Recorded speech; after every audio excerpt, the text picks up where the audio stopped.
Ačiū ne tik už pristatymą, bet ir už galimybę iš principo šiais laikais kalbėti šioje vietoje šią temą. Ir noriu gal pradėti nuo to, kad kai pats sulaukiau kvietimo dalyvauti šioje diskusijoje ir ją moderuoti, iš ties pats negalėjau iki galo savo sąžiningai atsakyti, kaip aš jaučiuosi dėl to, kiek aš pasiruošęs jau šiandien kalbėti šią temą. Ir kai galiausiai nutariau, kad norėčiau pabandyti pagvildenti šią temą su pašnekovais, jeigu atsirastų žmonių, kurie bus pasirengę ne greituoju būdu pateikti akivaizdžiausius atsakymus, bet iš tikrųjų patyrinėti šią temą, pagvildenti ją.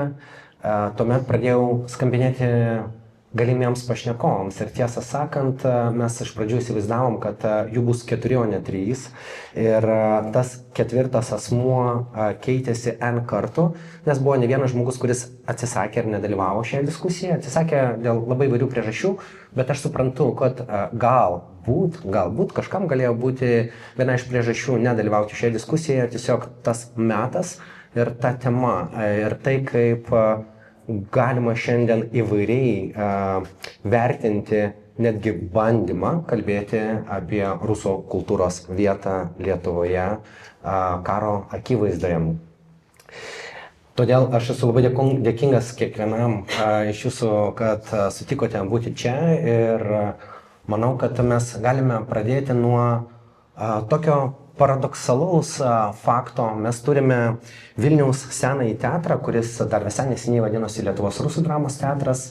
Ir Pavel Lavrinec vienoje savo paskaitoje priminė, kad Lenkų aukotojai, kurie rėmė to teatro atsiradimą ir statymą, jie išreiškė valią statant šį teatrą, kad jame niekada neskambėtų rusų kalba.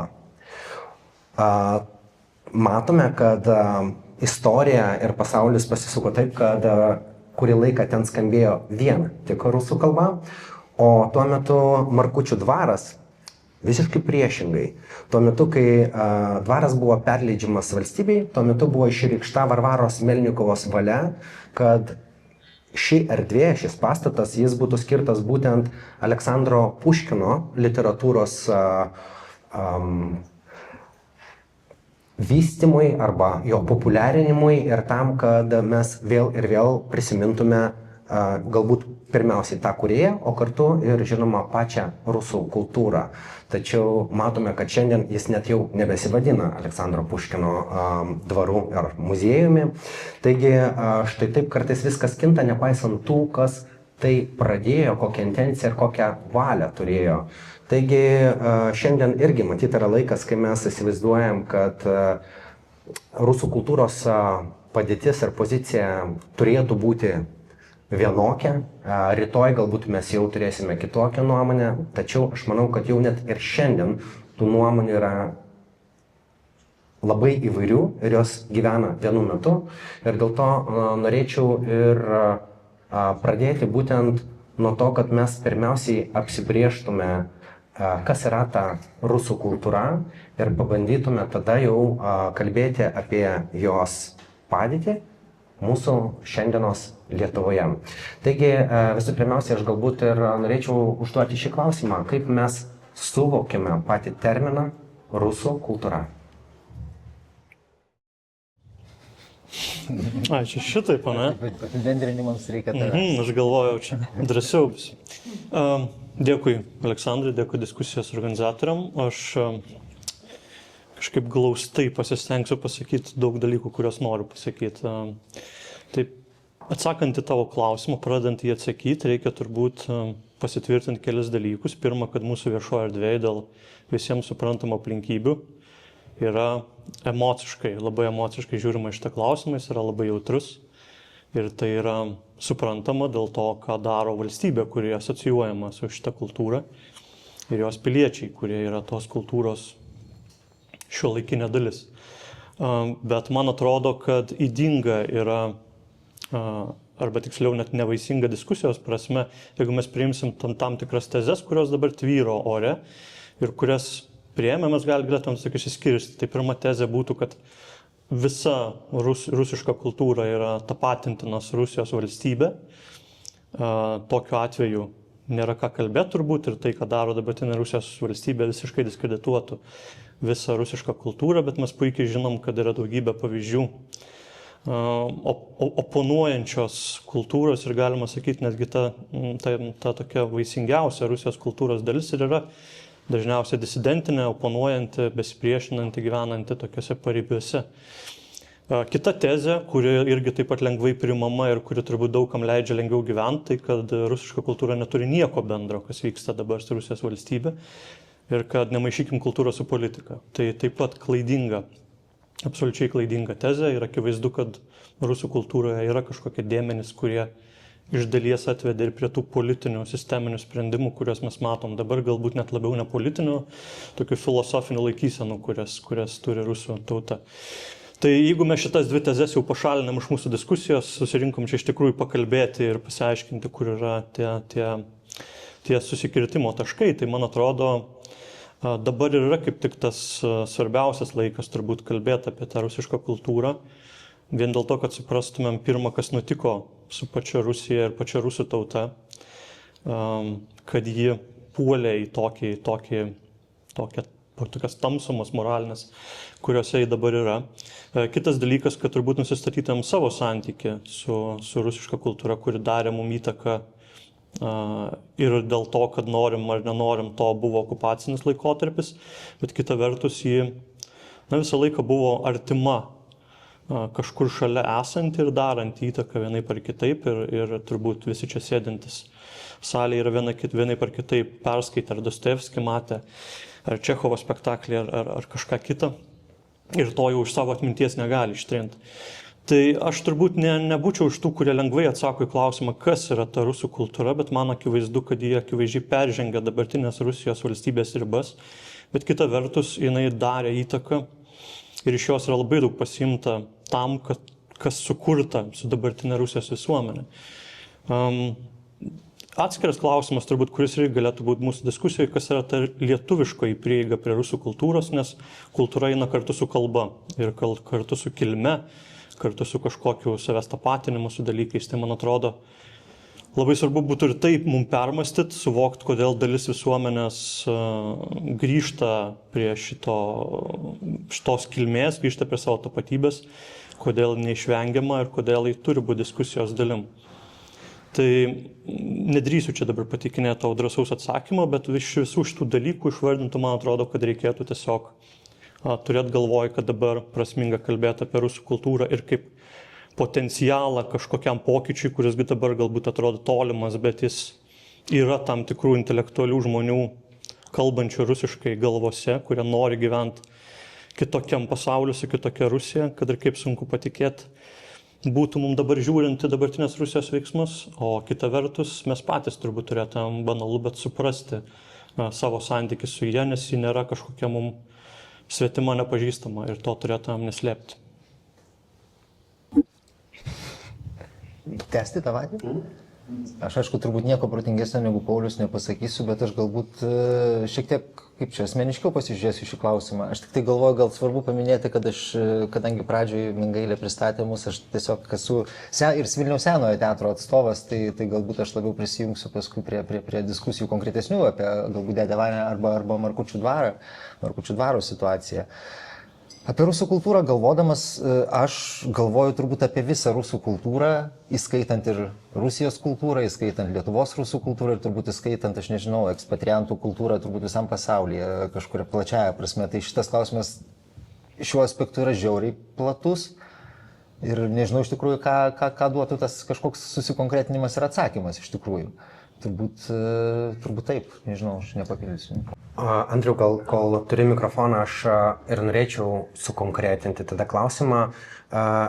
Mes stebėjome viešoje erdvėje, kaip Vilniaus Senajam teatrui teko priiminėti sprendimus dėl kai kurių repertuaro spektaklių, ką daryti su jais, nes kai kurie dėl dramaturgų, kai kurie dėl galbūt kitų kūrėjų, kurie atvyko ir kūrė Senajame teatre. Ir tuomet matyt ir teko atsakinėti į panašius klausimus, tik labai praktiškai, kągi laikyti kultūra, o ką galima laikyti galbūt hibridinio kažkokio karo elementais arba propagandos elementais. Kaip jūs savo atsakinėjote į šiuos klausimus, kažkokius kriterijus galbūt vis dėlto sugebėjote įsivardyti, kad galėtumėt nuspręsti, kas gali toliau turtinti ir Lietuvos kultūrą Vilniaus Senajame teatre, o kas vis dėlto turėtų būti nuimta? Aš manau, kad turbūt mes šitą sunkaus pasirinkimo etapą prašokom, kad turbūt jame daugiau turbūt teko dalyvauti ankstesniai vadoviai, nes mūsų komanda, kai prisijungė, reiškia, prieš 2 metus rudenį, tai praktiškai, kiek atsimenu, mums sprendimų dėl, sakykime, spektaklio nuimo to pagrindu, kad ar tai rusų autorius, ar tai dar kažko, mums jau teko praktiškai apie tai tik tai girdėti, kad tai buvo padaryta. Nesu tikras, galbūt mes kažkurio mūsų vadovybė, ta prasme vadovas ir panašiai, galbūt savo parašų kažkurios tuos ankstesnius sprendimus ir patvirtino, šito negaliu pasakyti, tiesiog tiksliai nežinau. Bet kiek atsimenu, mes tokių didelių diskusijų dėl konkrečių spektaklių, va šiuo aspektu tikrai nelabai turėjom.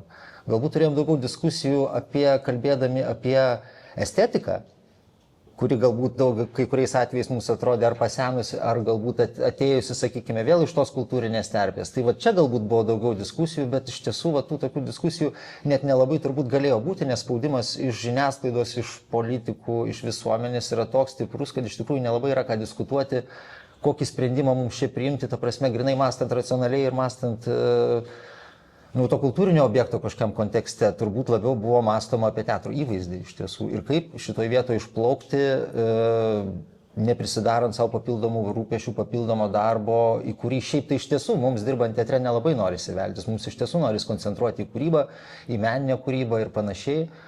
Bet šitie klausimai, kaip vaiduoklis, jie persekioja šiek tiek. Ir tai va tokių konkrečių pasirinkimų mums daryti kaip ir nereikėjo, bet principė mes visą laiką vis tiek gyvenam panašioje įtampoje ir galbūt tai nėra tiesiogiai susijęs su spektaklių nuėmimais ar nenuėmimais.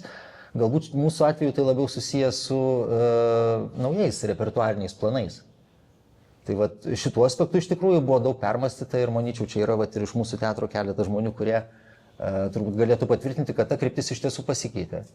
Ir jį pasikeitė, nežinau, negaliu sakyti, kad jį pasikeitė, keičiasi, aišku, nes labai nedaug to laiko praėjo ir keičiasi irgi nelengvai, nes mums reikia ir galvoti vėlgi ne tik bendrai apie rusų kultūrą, net ne bendrai apie Lietuvos rusų kultūrą arba Lietuvos rusakalbę auditoriją, mums dar reikia galvoti ir apie mūsų teatro vidinius resursus, žmonės, kurie nori, nenori, jie buvo šitos valstybės išugdyti, jie gavo išsilavinimą rusų kalbą.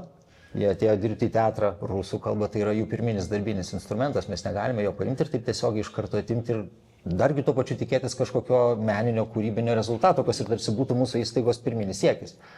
Tai va tokios dilemos galbūt labiau mūsų užpuolė stojus prie teatro vairo. Tai aš galbūt pratęsdamas šitą mintį norėčiau užduoti klausimą apie kainą, kuri mane labai domina. Kai mes nusprendžiame atriboti save nuo tam tikros kultūros ir tam tikro poveikio ir tam tikrų įtakų, tai mums kažkiek kainuoja. Kartais tai kainuoja komfortą, o kartais tai kainuoja ir mūsų, man rodos, štai ir kaina. Kartais tai kainuoja ir tai, kaip vystysis mūsų kultūra, nes akivaizdu, kad tam mūsų šiandienos pasaulyje, ko gero visais laikais, vis dėlto kultūros persidengia ir veikia viena kitą.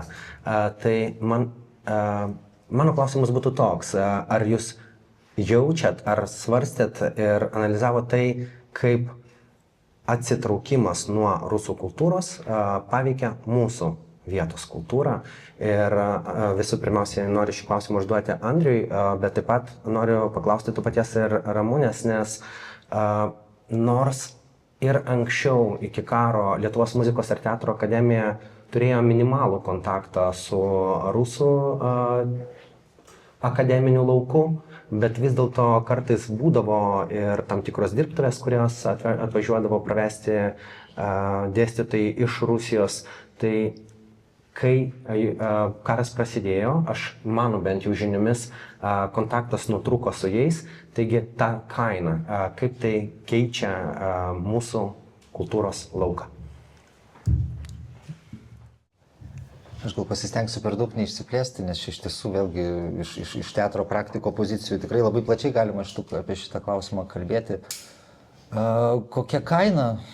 Turbūt tos kainos mes dar nežinom iš tiesų, turbūt tik dabar, nežinau, kažkaip tai akumuliuojasi ar kas su jie vyksta. Aišku, pirminis dalykas turbūt su ko mes susidūrėme, tai su žiūrovais. Su žiūrovų lūkesčių, nes, tarkim, pakeitus tiesiog teatro pavadinimo nuo Lietuvos rusų dramos teatro iki Vilniaus senojo teatro, aišku, pirmas uždavinys mums buvo sugalvoti, kas tas senasis teatras, nes, aišku, tam tikra koncepcija jau ten konkurso rinkusio, reiškia, komisijos rinkusios patį pavadinimą buvo tarsi pasiūlyta, bet faktas, kad yra tokia labiau kaip žaidimo sąlyga galbūt. Ir aišku, mes mąstydami apie auditoriją nemąstėme apie tai, kad mums reikėtų atsitraukti konkrečiai nuo rusų kultūros.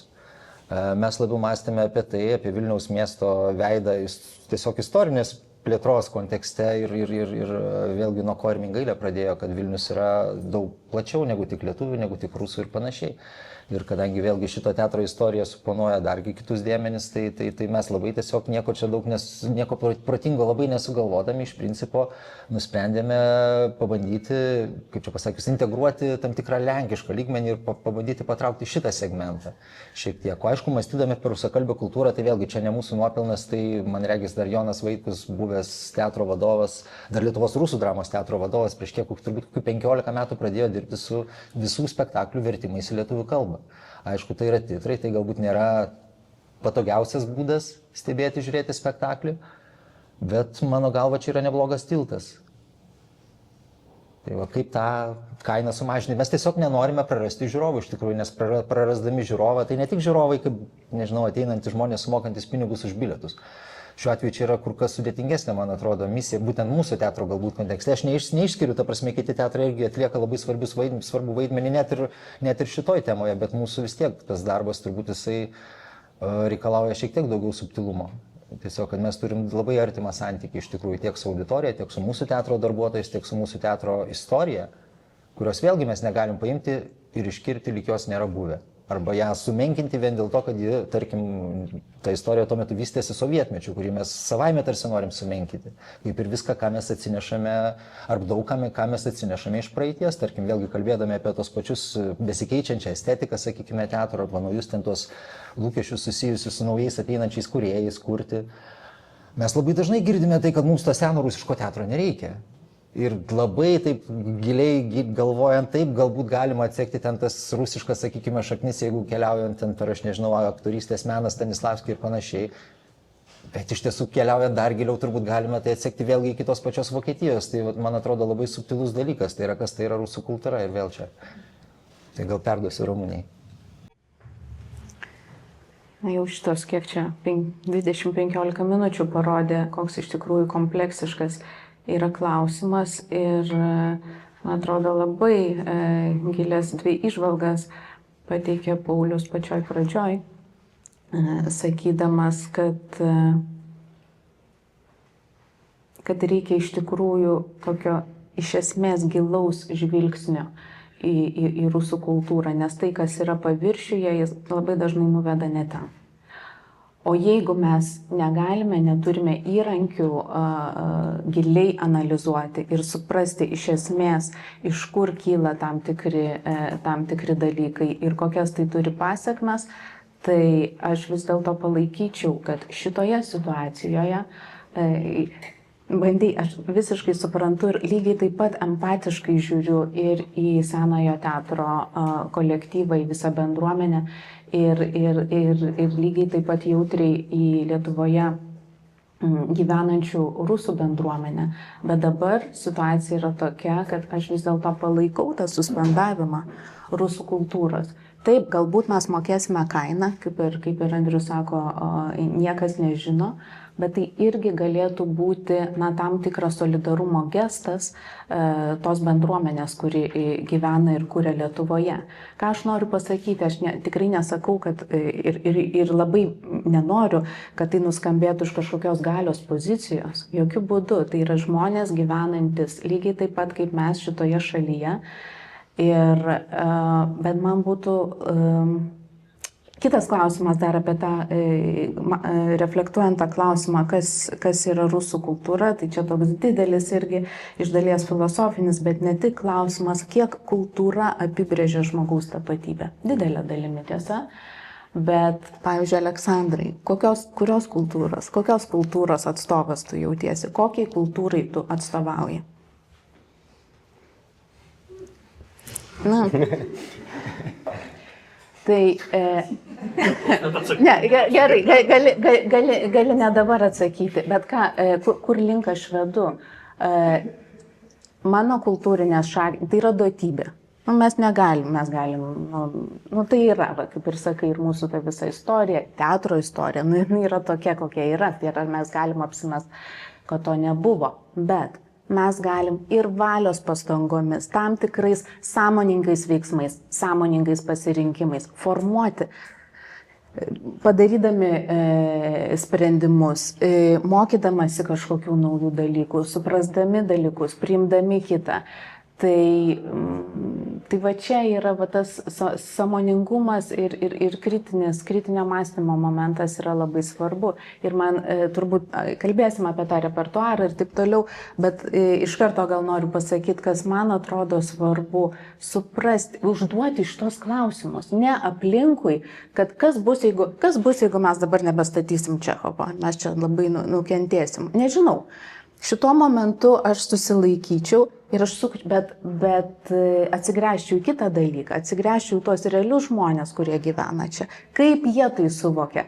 Ar suprantat, ką noriu pasakyti? Tiesiog, nežinau, gal čia ir formų, galbūt dokumentinis teatras čia pasitarnautų, ar užduoti tiesiai tą klausimą, nebijant kažkokių nepatogių atsakymų ir nepatogių pozicijų. Ir tai bus šiuolaikinė kultūra, va tai, kuo mes gyvename. Aš jau galima prieš Aleksandrai pasirenkant pusės. Aš truputį sureaguosiu, man atrodo, kad problema ir didžioji įtampa šitoje diskusijoje kyla dėl ypač klasikinių kūrinių ir tų klasikinių kūrinių, kurie labai dažnai yra pateikiami be konteksto, be refleksijos, tiesiog pateikiami, kaip pat klasika dažnai būna. Tai yra savaiminė vertybė, kanonas kultūrinis ir tai yra tikrai geri kūriniai, kurie įrašyti į istoriją.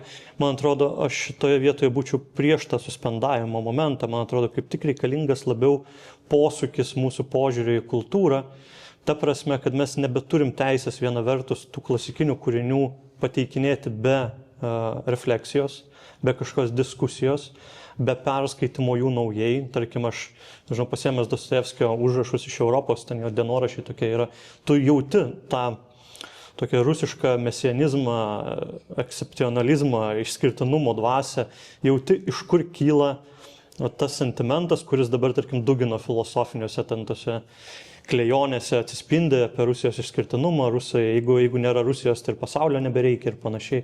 Tai mes turim reflektuoti šitos dalykus šalia tos klasikos, mes turim pamatyti šitos elementus. Kitas dalykas, būtent rusų kultūra, ir man atrodo, dabar yra laikas išsitraukti geriausią kritiką, kurį pati savo visuomenė yra pateikus.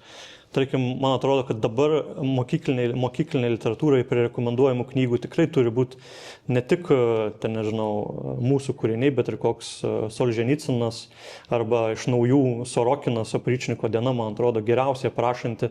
Tai iš esmės, kaip gyvena dabartinė Rusijos politinė sistema. Tai šituos kūrinius ir šitą kultūrinę dalį, kuri pati geriausiai užčiuopia savo to baisumą, to totalinio režimo, tos nusikaltimus, mes ir turim iškelti į viešumą, kalbėti apie tai, padaryti tai tos rusakalbės kultūros dalimi, kad, pastatyti kažkokį veidrodį, o ne suspenduoti save ir sakyti, va štai kai ateis laikas, mes apmąstysim, kas čia įvyko. Panašiai būtų turbūt su vokiečių kultūra 40-45 ir anksčiau dar. Ir tai nebuvo vaisinga. Akivaizdu, kad refleksija, kuri vėliau įvykusi, mums labai daug pasakė apie tai, kas nutiko su vokiečių visuomenė ir tai, ką į ją, kaip Wagnerio muzika staiga tapo kažkokiu totalitarizmo himnu, arba kaip panaudojami buvo, nežinau, filosofų darbai nuo Nyčės iki Heideggerio, tam, kad pagrįstum kažkokius dalykus, be tos kultūrinės analizės mes nesuprastumėm, kas vyksta dabar su visuomenė, negalėtumėm tai visuomenės daliai, kuri tapatybiškai asocijuoja save vis dar su rusų kultūra, parodyti, kas yra negerai, kodėl mes bijome ir kodėl jų valstybė tapo tokia, kokia yra. Atsiprašau šitą intervenciją. Ne, tai labai ačiū, aš labai trumpai tik tai sureaguosiu. Tai visiškai neprieštarauju tam kritiškam ir reflektyviam požiūriui. Aš tai noriu pasakyti, jeigu mes neturim tokio iš esmės skvarbaus požiūrio, tai geriau ir nereikia. Nes teatre yra, su tom sceniniam interpretacijom taip yra. Ne taip, tikrai, ko gero, nedaug yra pavyzdžių, kai per klasikos pastatymą iš tikrųjų menininkai sugeba nebanaliai, aštriai, skvarbiai, nedidaktiškai kelti va šitos klausimus. Tai dažniausiai vis dėlto nuslysta į vieną arba į kitą pusę. Aš norėčiau tuo pačiu tuomet užduoti klausimą, jeigu jau mes kalbam apie klasikus. Ar mes šiandien išgirdę, nežinau, Wolfgango Amadėjaus Mocarto pavardę priskiriam jį konkrečios valstybės kultūrai ar pasauliniai kultūrai? Ar Williamas Šekspyras yra anglų kultūros atstovas ar pasaulinės kultūros? Ir tokiu atveju, kaip mums žiūrėti į tokias asmenybės kaip Levas Tolstojus, Fiodoras Dostojevskis ir kiti kūrėjai? Ar tai yra pasaulinės ar vis dėlto rusų kultūros atstovai? Ar kas nors norėtų, aš nenoriu uzurpuoti, bet aš tai labai greit atsakysiu. Ir taip. Ta prasme, jų kūryba yra ir kilusi tam tikrame kontekste. Čia tu išvardinai, palauk, Šekspyrą, turim, ne? Išvardink tą triadą Šekspyras. Mocartas, Ibsenas, tai galėtų būti... Taip, gerai. Tai Mocarto tu negali atskirti nuo tuometinės Vienos, ar ne, nuo 18 amžiaus pabaigos. Šekspyro tu negali atskirti, mes dar šiandien kaip tik ir laidoje kalbėjome apie tai, kaip jo tematika yra iš esmės tuometinės anglų visuomenės arba tų tendencijų, to, kas vyksta tuo metu pasaulyje, to pokyčio perėjimo iš tokios visokiais statusais ir distancijomis pagristos viduramžiškos kultūros į tą kultūrą, kur žmogus ir jo emocijos, jo santykis su pasauliu tampa centru. Bet tai vyksta jo aplinkoje angliškoje. Tai tą patį turbūt galima kalbėti apie tuos rusų kūrėjus, kuriuos mes čia į pasaulinės kūrybos kanoną įtraukiam. Mes turim matyti ir išlaikyti turbūt tas temas ir tas įtampas, kurias jie pateikia kaip bendražmogiškas, tokias filosofinės egzistencinės patirtis, bet matyti ir kontekstus, kuriuose jie kūrė ir, čia kaip ir su Dostojevskio atveju, ta prasme, puikus rašytojas, bet tu matai, kad tas puikus rašytojas, kai pasisuka kalba apie politiką, staiga tampa, nepaisant visų represijų, kurias išgyveno, tokių rusiško mesionizmo teigėjų. Tai, nežinau, man atrodo, vėlgi, ydingos takoskyros, kurias mes prisiemam. Kalbėjau apie tai, kai mes tapatinam absoliučiai valstybę su kultūra arba atskiriam visiškai kultūrą nuo valstybės, tai panašiai turbūt ir tą pasaulinį ir lokalų lygmenį manom, kad yra žmonių, kurie, nežinau, pakilę tiek, kad jų nebeveikia jų artima aplinka. Tai šiuo atveju man atrodo, kad reikėtų matyti abi pusės ir abi pusės sąžiningai įvertinti. Aš prisiminiau, kad neatsakiau į klausimą apie nutrūkusius ryšius ir tą kainą, kurią galbūt mokėsime arba jau mokame. Bet vėlgi noriu sureaguoti. Man tai čia vienas yra intelektualų diskusijos. Ir žmonių, kurie turi supratimą, turi žinių ir turi gebą skvarbiai žvelgti dalykus. Bet visuomenė yra įvairi. Ir mes turim jaunus žmonės, kurie tik tai formuojasi savo supratimą. Tai čia ko gero reikėtų atskirti tuos dalykus. Šitą norėjau pastebėti, o antras dalykas, taip visiškai mes nutraukėme kaip aukštoji mokykla, bet tai čia visos mokyklos tą padarė, bet kokius ryšius ir jeigu klausia apie tai, kokią tai įtaką padarė ir apskritai taip, ta visa mūsų, kaip žinia, teatrinė kultūra ir mokyklos šaknis taip yra yra rusų kultūroje, dabar tai yra ne tai, kad peržiūrima, ten irgi, tam, kad peržiūrėtum ir kritiškai vertintum, tam reikia intelektualinės energijos, reikia tokios sąmoningas pastangos, reikia tam laiko skirti specialus dėmesio ir taip toliau. Tai galbūt nedaug kas tai daro iš tikrųjų, bet kokia kita pasiekmė, tai yra atsiverimas toms kultūroms, į kurias mes anksčiau visiškai nekreipdavom dėmesio. Tai būdavo, Čechovas ir Čechovas, atsiprašau, aš antrą kartą miniu, kažkaip nieko čia nenoriu nei sumenkinti, nei ką, bet tai ir buvo tikrai labai, labai svarbi. Bet Čechovo pastatymai nuo seniausių laikų buvo labai svarbi kiekvieno repertuaro dalis. Ir ne be pagrindo, tikrai tai yra talentingai sukurta dramaturgija. Bet atsiverimas kitoms, susidomėjimas vertimais į kitų pjesių, atsigręžimas į kitas teatrinės tradicijas, metodus ir technikas, aš sakyčiau, kad šitas pašalinis poveikis yra labai produktyvus. Labai džiaugiuosi, kad buvo paminėta ir platesnė visuomenė, nes iš ties, kai mes kalbam, kaipgi mums elgtis su ta rusų kultūra, mes kalbame dažniausiai su kūrėjais, tačiau, Pauliau, galbūt pirmiausia norėčiau apeliuoti į tave ir į tavo veiklos sritį. Jeigu mes pabandytume dabar pratęsti tą mintį, kurią nesikį viešai yra įgarsinęs dabar jau buvęs Lietuvos Respublikos kultūros ministras Šarūnas Birutis, tai atsparumas propagandai. Ir mes galbūt galime priiminėti vienokius ar kitokius sąmoningesnius žingsnius, tikintis, kad ir kiti suvoks, kodėl mes nusprendžiame kažko atsisakyti arba atvirkščiai kažkam suteikti sceną. Tačiau kaip tu matai, kiek šiandien dirbama su Lietuvos visuomenė, kultūros vartotojais, kad jie gebėtų lygiai taip pat darytis tam tikras sąmoningas išvadas, susidurdami su rusų kultūra. Nes jeigu mes galbūt teatruose, koncertinėse salėse, įstaigose apribojam visuomenę nuo rusų kultūros, matau, kad socialiniuose tinkluose pamažu vis daugiau atsiranda video su palydima foninė muzika rusų pop atlikėjų ir taip toliau ir taip toliau. Ir ypač pastebėjau tendenciją, kad jauniausiai kartai tampa vėl smagu atrasti rusų kultūros, bet vėlgi kokios rusų kultūros, tos, kurios mes neizoliuojam, tos, kurios mes nekeliam, tos, apie kurią mes galbūt nežinom apie jos egzistavimą. Taigi, viską apibendrinus klausimas, ar yra šiandien dirbama su propagandos atpažinimu ir kokioj mes stadijai esame šiuo klausimu? Sudėtingas toks klausimas, daug sluoksnių. Pabandysiu atsakyti paprastai ir paaiškinti. Manau, kad ne arba nepakankamai. Tai, ką tu įvardinai, yra kitas diskusijos lygmuo, tai yra kultūros masiškumas, masinės kultūros įvairius dalykai. Ten visas šamanai, Timočiai ir panašus dalykai, jie jau veikia kitam lygmenį negu Čechovas, kur mes galim kalbėti. Ir iš tikrųjų, manau, kad yra keli registrai, nors nesutinku, kad viena yra intelektualų diskusijos, kita yra visuomenė. Man atrodo, kad labai svarbu ir labai didelis ginklas šitoje kovoje su buvimu kažkokio rusiškos masinės kultūros rėmuose būtų pokytis požiūrio į pačią kultūrą.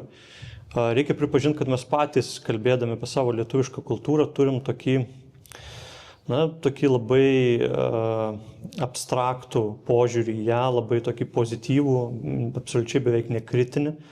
Mūsų kultūroje įsivyravęs toks puikus kūriniai, puikus autoriai, viskas, kas vertinga, viskas, kas tautiška, yra savaime gera, absoliučiai nereflektuojant tų niuansų, kurie atveda galiausiai iš kultūros į politikos sritį.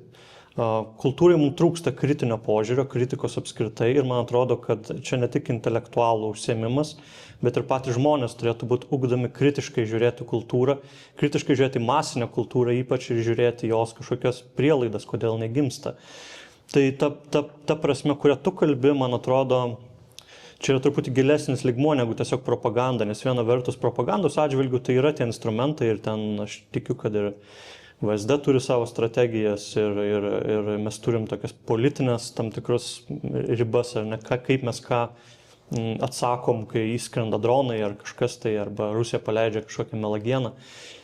Bet mes absoliučiai neturim būtent tokio, tai kas vadinama minkštąja galia, man tas nepatinka, man atrodo, tai apskritai turėtų būti tokia pamatinė politinė, kultūrinė diskusija, kodėl yra taip, kad jaunimas, kuris neauga rusiškoje erdvėje, pasirenka nudreifuoti tą rusišką erdvę, kodėl lietuviakalbis jaunimas netgi renkasi tą masinę rusišką kultūrą, su kuo jie saisto, kodėl yra toks nekritiškas jų požiūris į tai, kas vyksta, nes turbūt dauguma tų jaunų žmonių, kurie klausosi, jie sakytų, kad čia niekaip nesusijęs su mano politiniam pažiūrom.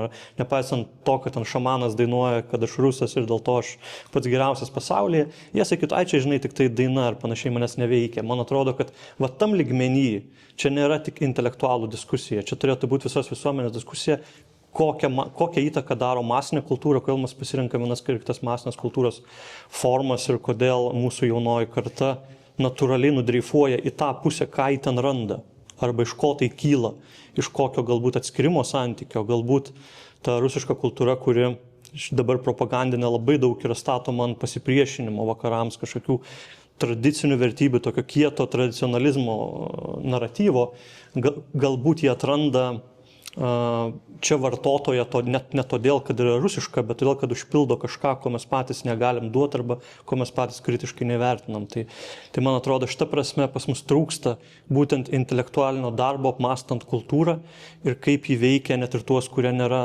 natūralūs pagal kalbą jos vartotojai. Čia mes, Andriui. Galbūt, sekundėlį, Andriu, aš tik įsiterpsiu po Andrius pasisakymo. Aš labai norėčiau paraginti jūs užduoti klausimus mūsų šios diskusijos dalyviams ir mes mielai pabandysime juos atsakyti. Aš trumpai gal toks dar žemiškesnis požiūris į šitą patį klausimą. Aš vakar buvau vakare parduotuvėje Rimi Zarasų gatvėje. Tiesiog stoviu eilėje prie tabako, kurio aišku negali matyti, nes jis dabar visas yra uždengtas, nes jo matyti negalima. Ir stovi vargšė pardavėja ir priešais mane stovi du vyrai. Reiškia, vienas vyras sako, man duokit geltoną kažko, tai aš neatsimenu, kurių ten tų cigarečių. Ir pardavėja nieko nesupranta, jie klausia, iš to, žmogus sako, geltoną bando paaiškinti, ta prasme. Šalia stovi kitas vyras, kuris piktinasi, kaip tas jaunuolis nešneka rusiškai. Aš sėdžiu, žiūriu, man ir vienas kvailas, ir trečias kvailas ir galvoju, Dieve, o Rimi patys kvailiausi, kaip iš viso nepasirengusi žmogui į darbo rinką išleido, jeigu žmogus nežino geltonas spalvos, ta prasme, kaip jis gali parduotuvėje dirbti ir kažką atnešti. O iš ketvirtos pusės sėdžiu ir galvoju, kaip senojo teatro dramos kuratorius, galvoju, gerai, o kaip tokį žmogų integruoti, kažkaip tai padaryti į mūsų visuomenės dalimi, kad kitą kartą galbūt jisai susikalbėtų kažkaip vienaip ar kitaip. Nes ten vėlgi tokia situacija, aš nebuvau tikras, ar tas jaunuolis kalba rusiškai ar nekalba, jis bandė tarsi angliškai kalbėti, tarsi ne, tarsi vėl kažkokia keista situacija. Ir aš sėdžiu ir galvoju, tokio žmogaus, ten vidutinio amžiaus moteris, aš abejočiau, kad aš jai galėčiau, pavyzdžiui, pasiūlyti dabar užsukti į Adomo Juško spektaklį pagal Mindaugo Nastaravičiaus pjesę Vilniaus senajame teatre lietuvių kalba. Net jeigu jisai su titrais, aš labai abejoju, kad ten bent vienas dėmuo sudomins. Sakykime, panašų žmogų, tiesiog vidutinį žmogų, kuris galbūt 50 metų eina, dirba, nežinau, pardavėja, arba kažkokiu taksistu, ar dar kažkuo. Kaip jam, nežinau, aš tai įsivaizduoju, kad mes turim jam padėti kažkokį laiptelį, kad jis iki to Mindaugo Nastaravičiaus, ar ten Juškos, ar ten Ivaškevičiaus, ar Koršunovo galiausia, kad jis užliptų. Ir čia ne tik kalbos klausimas. Tai ir, man atrodo, ir tam tikrų, vėlgi, kūrinių klausimas. Aš suprantu, kad, prasme, šitie laikai nėra tie laikai, kur labai norisi ten Čechovų statyti ir panašiai. Aš ką tik grįžau iš labai keisto tokio festivalio, kuris buvo skirtas Varšuvoje, Dieve, žodžiu, visai šitai kur temai, aš susipainioju savo, žodžiu, raidėse. Aš nežiau nuostabų pastatymą pagal Čaikovskio Gulbių ežerą su 3 klasikinėmis balerinomis, kurios darė spektaklį apie tai, apie žiaurę rusų baleto mokyklą. Ir tai buvo žiauriai, ta prasme, siaubingai įdomu. Grojo ten ir Čaikovskis, viskas ten grojo, ir baletas buvo, ir buvo būtent stereotipai baleto paimti, viskas buvo ten, to, ką mes galėtumėm paimti ir patraukti. Ir aš sėdėjau, žiūrėjau tą kūrinį, nesąmonę, sakau, suspenduoti kažkam, ką mes galim suspenduoti. Ta prasme, tu žmogus iš viso nesuspenduosi, žmogus kaip yra. Jeigu jisai negaus čia, jisai nueis ir pasims Ivanuškį International arba Liubają ir viskas. Bet tai nebuvo baleto pastatymas. Tai buvo visiškai autorinis kūrinys, būtent apie tai, ką mes kalbam, atskleidžiantis požiūrį. Galvoju, yra minėti, jeigu tai baleto pastatymas nebūtinai gali visiems patikti. Mes galim po baleto pastatymo atsisėsti ir jį aptarti. Bet mes galim jo neaptarti ir mes galim jį uždaryti. Tai aš manau, kad aptarti ir uždaryti, arba neuždaryti, yra daug prasmingiau ir vertingiau, negu paimti ir tiesiog jo nematyti. Bet žiūrint kaip, čia yra požiūrio ir pasirinkamų priemonių klausimas. Žinau, kad turim... Jeigu mes nepažiūrėsime, tai nebus požiūrio. Tiesiog gramatiškai. Nebus požiūrio, nėra požiūrio, kad mes galim grįžti prie to paties Kastelučio klausimo, kur sėdėjom visi mes į vieną dūdą būtent, nepamatę spektaklio, negali sakyti, kad jisai ten toks ar kitoks, ar kad Išmatas mėto į Kristų. Iki šiol visi kalba apie tai, kad Išmatas mėto į Kristų, mėtė tik į granatas. Vat ir problema, man atrodo, to nematymo, suspendavimo, rinkimuose nežiūrėti, nežinoti ir taip toliau. Tai 10 metų atrodo praėjo ir mes vis dar mėtam Išmatas į Kristų, o buvo visai kitaip. Aš tik labai dar trumpai sureaguosiu, nematau prieštaravimų, nenorėjau pasakyti, kad intelektualai turi savo diskutuoti, o plačioji visuomenė kažkaip turi būti atribota nuo to. Priešingai aš norėjau pasakyti, kad tie intelektualai, kultūros žmonės ir turėtų prisimti atsakomybę, būtent padėti, nežinau, ten ir edukaciniam lygmenį, švietimo lygmenį, ugdyti tą kritinį mąstymą. Čia yra esminis dalykas. Taip tam, kad atsirastų tokie kūriniai, o ne tiesiog kažkoks sentimentalus pastatymas, dar kartą pasakantis, kad atskirkime vis dėlto politiką nuo kultūros ir ten yra labai puikių gražių dalykų. Tai aš tą noriu pasakyti, kad kritinis mąstymas yra visiškai pats esmingiausias įgūdis ugdytinas jauniems žmonėms. Tiesiog man atrodo, kad mes šitame visame pokalbėje praradom tą vieną lygmenį, ta prasme kažkaip, nes atrodo, lyg šneka mes apie ten kultūrininkus ar, sakykime, kažkoks ten meno kūrėjus ir panašiai, ir visuomenė bendraja prasme. Man atrodo, visuomenė daug sudėtingesnė ir ypatingai šiuo atveju, ta prasme, ten yra vienas labai specifinis segmentas, kurio mes negalim palikti, palaukti ar suspenduoti kažkaip, ar dar kažkaip. Jie neateis, tiesiog neateis ir nenueis, aš nežinau, į spektaklį Ronė Plėšiko duktė, lietuvių kalba, nes jie jos nesupranta, ką reiškia geltona. Tiesiog, realiai, ta prasme, mes turim tokių žmonių, aš įsivaizduoju labai nemažai, aš gyvenu Naujojoje Vilniuje, pas mane visi kalba lietuviškai, nepaisant to, kad žmogus iš Mažeikių ir žemaičiuoja. Žemaičiuodamas kalba, bet vis tiek rusiškai. Nes visi aplinkui kalba rusiškai, nes ten tiesiog, nežinau, taip susiklostė per daugybę metų. Bet to žmonės mes kažkaip tai turime, mes negalim jų palikti, mes, man atrodo, šitą taktiką jau bandėme, ta prasme, su atskiromis, atskirais teatrais, atskiromis mokyklomis, atskiromis bendruomenėmis, ta prasme, viskas atskirai, o paskui žiūrim, kodėl jie kažkaip tai kažkur kitur. Nenorėčiau būti neteisingai suprasta, ko aš siūlau atsisakyti, tai tokių tradicinių, konvencionaliom priemonėm kuriamų klasikinių rusų kūrinių pastatymų. Aš apskritai kalbu, vienintelis dalykas. Ką aš ir bandžiau pasakyti pačioj pradžioj, ko aš raginčiau tikrai nevengti šito klausimo ir tiesiog sukurti akistatą su šituo klausimu, bet būtent labai jautriai apgalvojant, kaip kalbėti žmonėms, jiems suprantama kalba, nepataikauti, bet galbūt neįmantriom, galbūt visiškai paprastom priemonėm užmegzti ryšį. Nežinau, gal čia Jonas galėtų, Jonas Tertelis, kuris yra dokumentinio teatro kūrėjas, dirbantis su bendruomenėm, galėtų pasidalinti savo patirtimi, nes aš intuityviai jaučiu, kad toks kelias, jis yra rizikingas, jis nėra patogus, nes tu nežinai, ką tu gausi. Bet man atrodo, kad jis padėtų užmegzti ryšį su tai žmonėm, kurių mes, auditorijos tuo segmentu, kurių mes nenorim prarasti ir galbūt norim ir naujų pritraukti. Tai yra būtent teatro formų ir sceninių pasirinkimų klausimų. Čia aš pasakysiu visiškai savo asmeninį požiūrį. Aš žiūrėjau keletą spektaklių, gal 1, 2 kokius spektaklius, kur aktoriai vaidino lietuviškai. Senojo teatro trupė vaidino lietuviškai. Ir atvirai sakant, man buvo, viena vertus aš kaip ir palaikau pastangas ir suprantu poziciją, bet iš kitos pusės man atrodo, kad tai yra tiesiog nesąžininga. Čia apie tai, ką kalbėjo ir Andrius, ir Igoris, čia nekalba yra. Nekalba yra problema. Tai pagaliau ir ukrainiečiai, dalis ukrainiečiųgi kalba rusiškai, nekalba yra problema. Tai jau geriau tas spektaklis, tegul jis būna vaidinamas rusų kalba, tam, kad būtų ryšys su žmonėmis. Bet svarbu apie ką ir kaip. Aš jau galima sureaguoti dėl žiniasklaidos, kaip turintis kažkiek kompetencijos. Tai suprantu nusivylimą ir suprantu, kad žiniasklaidoje, ypač karo akivaizdoje, nemažai emocijų buvo ir vis dar yra. Ir turi šitą įdą viso pasaulio žiniasklaida, kad jie mėgsta dėmesį ir būtinai kals į antraštę, kad Putinas kažką mėgo. Nepaisant to, ar mėgo, ar nemėgo, Stalinas mėgo filmus apie kaubojus, tai turbūt ir juos galima uždrausti. Bet man atrodo, kur yra išskirtinumas ir kodėl nevertėtų nusivilti visgi, nevertėtų taip kritiškai kalbėti, kad visgi tiek visuomeninis transliuotojas, tiek su išlygom kiti žiniasklaidos kanalai yra pakankamai atviri tai diskusijai ir paviešintų tą kritiką, kurią pateikėt jūs ir per tą laikotarpį, man atrodo, gal ne viskas padaryta, bet visgi yra nemažai bandymų pamatyti tą kitą pusę, yra nemažai bandymų kalbėti apie kažkokią padėtį rusakalbių Lietuvoje ir Visagino klausimų ir kitais klausimais.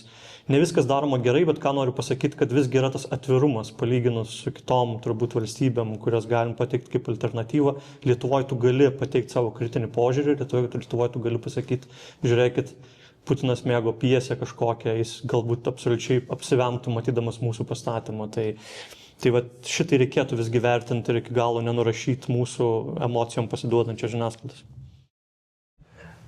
Jeigu klausimai dar tik bręsta, tai aš Andriau norėčiau užduoti dar vieną klausimą būtent apie repertuarinę politiką. Ir aš atsimenu pats, kaip prieš kelerius metus, dar prieš karui prasidedant, buvo bandoma žaismingiau pasižiūrėti į tuometinio teatro pavadinimą. Ir buvo galima perskaityti kaip Lietuvos rusų dramos teatras arba Lietuvos rusų dramos teatras. Taigi, ar artimiausiai ateityje yra vystomi ir puoselėjami projektai, kurie integruotų šiuolaikinės rusų dramos atsiradimą repertuare? Turiu omeny, ar aš paprastai paklausiu klausimą, ar mes planuojam pastatymus rusų kalba?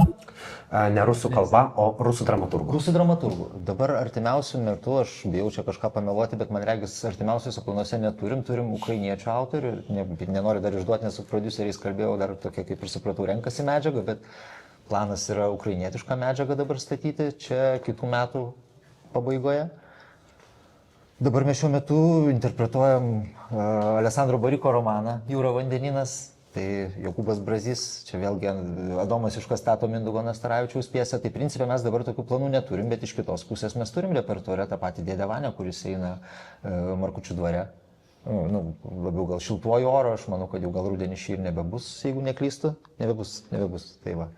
Dabar artimiausiu metu tokių planų iš tiesų neturime ir iš tiesų jų neturime ne dėl to, kad mes svarstėme, kad jų reikėtų neturėti. Ta prasme, kad tai nėra kažkokia repertuaro politikos turbūt dalykas, bent jau aš kol kas mes apie tai iš tikrųjų nesam šnekėję. Tiesiog yra kiti planai, yra opera Hendelio planuose. Tai prasme, gan skirtingi dalykai ir iš tiesų tiesiog turbūt dabar tam matome pakankamai pastatymų dabartiniam repertuare. Ir vėlgi, jeigu ieškant tos proporcijos, vėlgi tas proporcijas, sakykime, ten tarp, nežinau, kokių dramaturgų, kokių šalių, arba ten kokiamis kalbomis. Aišku, tarsi teatras nustato iš vienos pusės, bet iš kitos pusės mes gauname labai tokias, kartais aiškias, kartais tokias gal biškį ir miglotas, arba su užuominomis nurodymus iš steigėjo savo kultūros ministerijos. Ir pavyzdžiui, kai teatro vadovui yra suformuluojama metinė užduotis pastatyti ten kažkiek pastatymų kitomis negu rusų kalbomis, tai aš žinau, kaip tai suprasti. Dabar mes galima kažkaip paprašiau, atrodo, pasakyti tarsi, kad nestatykit rusų kalbą, atrodo. Bet pas mus skatina statyti kitomis negu rusų kalbomis. Va toksai keistas dalykas. Tai susilaukiam tokių, bet kažkokių konkrečių kol kas planų su rusų literatūra ir dramaturgija dirbti neturime, bet turime planuose Šekspyro pastatymą Venecijos pirklį rusų kalba, kuris tikėtina visai ne dėl rusų kalbos galbūt kels šiuolaikiniam Lietuvoje ir pasaulio kontekste tam tikrų sumaiščių. Tai čia yra krūvas visokių opių, svarbių ir jautrių klausimų, man regis. Mūsų diskusija pamažu artėja prie savo pabaigos ir aš taip matau tą rankų, tai mes dar turėsime galimybę užduoti klausimus. Netrukus vienas iš mūsų pašnekovų turės palikti mūsų šią diskusiją ir keliauti į kitus darbus. Dėl to yra paskutinė galimybė užduoti klausimą tiesiai Pauliui, kol mes jį dar turime čia. Ir aš pats turiu dar vieną klausimą, nes mes dabar vis kalbam visą šią valandą apie gana racionalų prieėjimą prie šio klausimo ir vis dėlto mes turim pripažinti, kad mes esame žmonės, kurie turime ne tik protą ir priimam sprendimus vadovaudomisi ne tik protu ir kartais mums tiesiog labai skauda. Aktorius Igoris Abramovičius paminėjo ir tuos išgyvenimus, kuriuos tenka patirti vietos kūrėjams, rusakalbiams kūrėjams Lietuvoje. Tačiau lygiai taip pat mes galime atsigręžti, jeigu jau pradėtume ieškoti, kam yra sunkiau, visų pirmiausia, ko gero, ukrainiečiams yra tikrai nelengviau čia vietoje. Ir manau, kad ir mūsų visuomeniai mums lygiai taip pat skauda dėl to, kas vyksta ir Ukrainoje, ir dėl to, kas vyksta ir čia pas mus, ir tos įtampos, ir pastovus nerimo jausmas, kurį mes išgyvename, jis irgi verčia priimti vienokius ar kitokius sprendimus. Taigi, Pauliau, norėčiau užduoti tau klausimą, kaip būti čia, kai galbūt mūsų visi šitie argumentai ir sako vieną, bet jaučiamės tai mes kartais visiškai priešingai. Kiek teisinga leisti savo emocijoms priiminėti sprendimą šiuo atveju? Lengvesnis klausimas. Aš gal pabandysiu įpinti tai, ką apmąsčiau dar prieš tą užduodat klausimą. Aš mąsčiau apie tai, kad mes karo fone dedam didelės viltis į tai, kad esam demokratijos. Ta prasme, kad mes skirtingai negu tos autoritarinės, totalitarinės struktūros turim įvairovę, turim racionalumą, pas mus kompetencijos, kažkokia intelektualumas reiškia daugiau negu galios struktūra. Ir ta prasme, man atrodo, visuomeniai labai naudinga yra kalbėti apie šitos dalykus, kai jie kelia emocijas, žymiai naudingiau demokratinė visuomenė yra atvira diskusija ir kalbėjimas, negu išstumimas tam tikro klausimo iš diskutuotinų, nes mes reikia pripažinti, kaip visuomenė su labai nemažai klausimų padarom šitą dalyką, kad tas diskusijas numarinam arba padedam jas arba į kažkokį teisinį stalčių, sakydami, tai kažkaip teisiškai apibrėšim ir viskas bus tvarkoj. Lietuvoje nemažai tokių klausimų yra ir šitas yra vienas iš jų. Aišku, kai tu kalbėjai apie tai, užsiminė apie ukrainiečių emocijas, aš įsivaizdavau iš karto, kad kaip ukrainiečiai sureaguotų į tai, kad čia su visa pagarba, bet čia mes diskutuojame, kaip sunku rusakalbiam aktoriui, nes jis negali vaidinti Čechovo ar kažko kito, to vargšo Čechovo, kurį mes čia valkėjom. Tai akivaizdu, kad tai yra netapatu ir kad Ukraina dabar išgyvena žymiai sudėtingesnį laikotarpį, bet mes visas tas emocijas ir visą tą perspektyvą, kurią mes turim, tai, kad mes turim visas tas perspektyvas, ta prasme, mes turim ir savo rusų kultūros dėmenį, mes bandom suvokti ukrainiečius, bandom pažinti ukrainiečių kultūrą, dabar bandom savo kultūrinėse diskusijose, istorinėse nuspręsti, kas buvo herojai, kas buvo niekšai. Visa tai mums suteikia stiprumo, mano manimu, ir tokio atsparumo, ta prasme, kad mes kaip medžiaga patyrusi didelį poveikį išorinį, išmokstam, kaip tik tamprumo tam tikro. Man atrodo, tas emocijas labai natūraliai reikėtų išgyventi, įsileisti jas ir diskutuoti apie jas atvirai. Ilgą laiką mes klydom, mano manimu, kai bandydavom tas diskusijas spręsti, arba uždarydami kažką į kultūrinius getus tam tikrus, arba atvirkščiai, kažkaip priimdami tam tikrus dalykus kaip savaime suprantamus. Man atrodo, kad yra labai natūralu ir prasminga intelektualam diskutuoti apie Sigma Boy, pavyzdžiui, kai jis išpopuliarėja, ar ne? Ir tuo pačiu labai natūralu ir prasminga yra tai visuomenė, apie kurią mes čia kalbam, kaip apie tokius mažutėlius, jiem kažkaip atnešti iki jų tą diskusiją, kurią mes čia turim, paaiškinti, kad ta masinė kultūra, kurią jūs vartojat, ji turi papildomų dėmenų. Supraskit, kas vyksta su jūsų protu, kai jūs įsileidžiat mintį, kad čia kažkas yra tokio absoliučiai normalaus ir neturi jokio poveikio jūsų mąstymui. Tai man atrodo, sakau, toj demokratijos perspektyvoje absoliučiai normali diskusija, kurios reikėtų tik daugiau ir nebijoti jos skausmingumo. Turbūt čia iš dalies dėl to yra priežastis, kodėl aš atėjau ir gal šiaip galvoju, kad prasminga diskusija ir kad tokių turėtų būti kaip tik daugiau, atviriau, nes jinai skauda. Tai jeigu kažkam skauda, kažkas renka žodžius, kad pasakytų dalykus, kažkas bijo išreikšti kažkokią nuomonę, tai apie tai ir reikia kalbėti demokratinį visuomenį, tai mus dar stipresnius. Tai čia tokia banali tezė, bet taip veikia dalykai. Aš gal šitą diskusiją nutraukdamas tik pasakysiu, kad aš nenorėjau utriruoti jūsų situacijos, kaip palyginau su ukrainiečių jausmai. Čia, aišku, labai pigus argumentas, pažiūrėkime tai, kaip labiau kenčia žmonės kažkur, dėl to nekalbėkime apie tuos dalykus, nenorėjau to pasakyti, aš tik sakau, kad man atrodo, kad dabartyje, kalbėdami apie rusų kultūrą, mes tiesiog negalim atriboti ar atrišti jos nuo to, kas darosi Ukrainoje ir jos yra kažkaip vienaip ar kitaip privalo būti refleksijos tam lauke. Ta prasme, mes viską, ką darom susijusios rusų kultūrą, turim pamatyti per tą perspektyvą. Ir čia jau neišvengiama yra. Tai nereiškia, kad visą laiką turim reaguoti ar kažkaip kiekvieną kartą lyginti skausmais, bet turėti galvoj ir tai, kas vyksta fone. Tai tiesiog. Labai dėkojame Pauliui už dalyvavimą diskusijai. Mes norim Agnei padėkoti, aš visiškai pritariu, manau, kad tai yra puikus pasiūlymas ir senojo teatro vadovybei šiek tiek turėčiau kritikos, būtent repertuaro formavimo požiūriu. Aš visiškai sutinku, kad tokia veikla, jau trečią kartą pasikartosiu, bet tikrai to tikiu ir man atrodo, kad tai yra svarbu. Pasirinkimas kitų formatų, taikomojo teatro elementų panaudojimas, dokumentinio teatro, edukacijų visų. Šiuo atveju tai būtų vaisingiau negu Šekspyro pastatymas didžioji scenoje. Galiu aš papildyti, bet 100% sutinku ir aš pats krūvą metų apie tai irgi šneku, galbūt kitoj šiek tiek plotmėj, galvodamas labiau apie kultūros centrus arba ne tiek apie mokyklas. Aš kažkada siūliau čia kolegoms parašyti projektą kultūros tarybai. Čia kažkuriais metais, kai visi labai prikpieketavo eilinį kartą prieš Gražulio išrinkimą į Seimą, ir čia, man atrodo, vėlgi labai panaši situacija ir dabar vyksta, ir taip toliau, kad padarytumėm kažkokį tokį, yra stiprios valstybinės įstaigos, ar ne, kuriams tikrai nėra labai finansiškai baisu nuvažiuoti kažkur ir nepelningai parodyti kažkokį spektaklį, ar ne?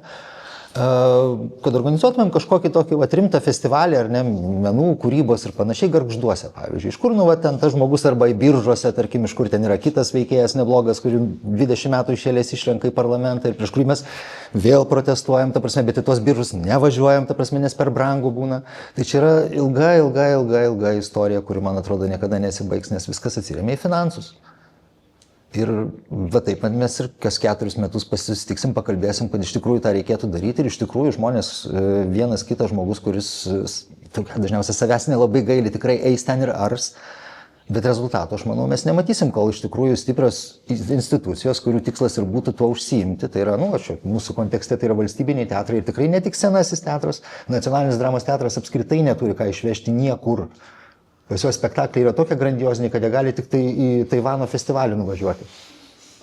Tai aš sakyčiau, dar mūsų Šekspyras rusų kalba Vilniaus senojo teatro scenoje, tai dar yra visai neblogas variantas, man atrodo, kaip šiek tiek prisiliesti irgi prie tos pačios kitos kultūros, jeigu nori savo kalbą. Bet aš čia šiaip, gal provokacijai toksai, aš nežinau, aš tiesiog sėdėdamas čia sugalvojau, ką daryti su rusų kultūra. Greitai. Aš pagalvojau, ką darytumėm, tarkim, aš, aišku, niekada nebuvau mūšio lauke, bet aš įsivaizduoju, ką daro su rusų tankais. Aš įsivaizduoju, galbūt yra jų nevažiuojančių, juos pastato kažkur ten muziejui, ten ar kažkur mieste, kaip trofėjai ir panašiai, bet aš įsivaizduoju, kad didelę dalį įrangos, kuri veikia, ją naudoja toliau. Tiesiog kitoms reikmėms. Tai aš kažkaip įsivaizduoju, kad tai būtų tas kelias, paimti tą medžiagą ir su ją dirbti toliau. Ar tai būtų Čechovas, ar tai būtų, aš nežinau, Sorokinas, ar tai būtų, aš nežinau, Putinui patikusi dramaturgija, tebūnie Britų beje, ar amerikiečių, tai nesvarbu. Bet man atrodo, kad čia būtų tas kelias, tiesiog nepaleisti to ir dirbti toliau, nes jeigu mes tą paleisime, šitos bendruomenės nesusigrąžinsim niekada. Nes su ta bendruomenė, kuri, sakykime, pas mus, tarkim, Vilniuje ar Vilniaus apskrityje, Klaipėdoje, toj pačioj Visagine ir panašiai gyveno iki, nežinau, 10 metų atgal, kol neprasidėjo didesni šitie ir iš Baltarusijos, ir iš Rusijos migracijos procesai, tai mes dar turime kažkokį ryšį per bendrą sovietmetį. Su šitais žmonėmis atvažiavusiais iš kitur, iš Ukrainos, Baltarusijos, Rusijos, tos pačios, tai mes neturėsim jokio ryšio. Jokio, visiškai neturėsim jokio ryšio, mano supratimu. Ir jeigu mes atsisakysime kalbos ir atsisakysime tų, nežinau, tebūnie Čechovo ar dar kažko, kuris mums leidžia kažkokį bendrą vardiklį kalbai, diskusijai užmėgsti, aš manau, kad mes sufeilinsim totaliai. Ir po 15 metų sėdėsim, vėl panksim apie, nežinau, 5 kolonas ten ir panašiai ir panašiai. Nu, labai tikiuosi, kad taip nenutiks, bet man, aš tai matau tame tokią riziką čia, galbūt tas grįžimas dar prie tos kainos.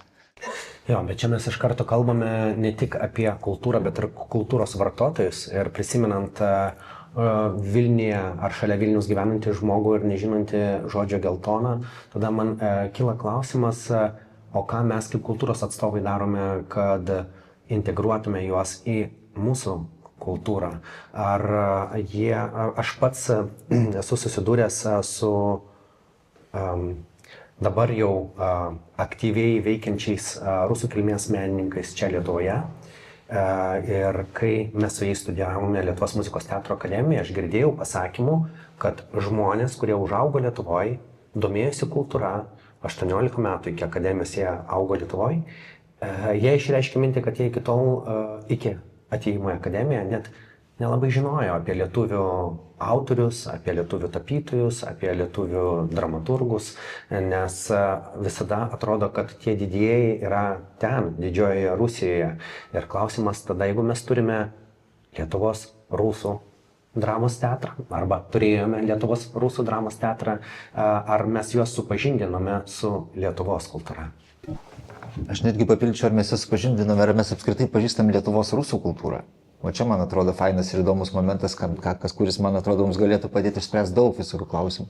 Aišku, yra fainų literatūrologų ir tas pats Lavrinėcas ir panašiai, ir tyria tuos kontekstus, bet aš nežinau, arba mes tų autorių galbūt, gal mes tuos autorius galėtume pabandyti atrasti, o ne, pavyzdžiui, Ukrainos arba Baltarusijos autorius, ar ne? Nu, aš puikiai suprantu to prasme ir panašiai, bet man atrodo, kad susikalbėjimui su ta rusakalbė visų pirma bendruomenė, kaip be pasižiūrėsiu, aš tikiu, kad didžioji dalis atvažiavusi iš Ukrainos ir Baltarusijos žmonių ir savo gimtąją kalbą puikiai šneka, bet pagrindė ta lingva franka mums vis tiek lieka ta kalba, kaip be pasižiūrėsi. Nu, turiu omeny visam šitam buvusiam, galiausiai vėlgi yra krūva tų pačių emigrantų, taksistai pasižiūrėkit, visi principai iš Kaukazo atrodo suvažiavę ir jie rusų kalbą susišneka, kaip mes su visais kalbėsim. Aš manau, kad iki anglų kalbos čia dar teks gerokai palaukti ir gali būti tiesiog per didelis laiko tarpas, mes prarasim tos žmonės. Aš turėčiau atsakymą, bet aš moderatorius. Gal dar yra paskutinės galimybės klausimams? Ir klausimų nėra, o tai reiškia, kad aš noriu padėkoti tiek diskusijos dalyviams, tiek šios diskusijos organizatoriams ir žinoma visiems atėjusiems čia gyvai ar stebintiems mūsų nuotoliniu būdu. Tikiu, kad kartais reikia išdrįsti iškelt klausimus, ties kuriais mes nebūtinai sutarsime ir man buvo gera matyti ir tokį užuomazgą į kažkokį pasišpilkavimą, kuris neišaugo į rimtesnį konfliktą. Tačiau manau, kad net ir muštinės ir konfliktas kartais, jeigu mes jį po to reflektuojame, gali duoti naudingą vaisių mūsų visuomenės vystymuisi. Tai ačiū visiems dalyviams ir iki kitų susitikimų Vilniaus muziejuje.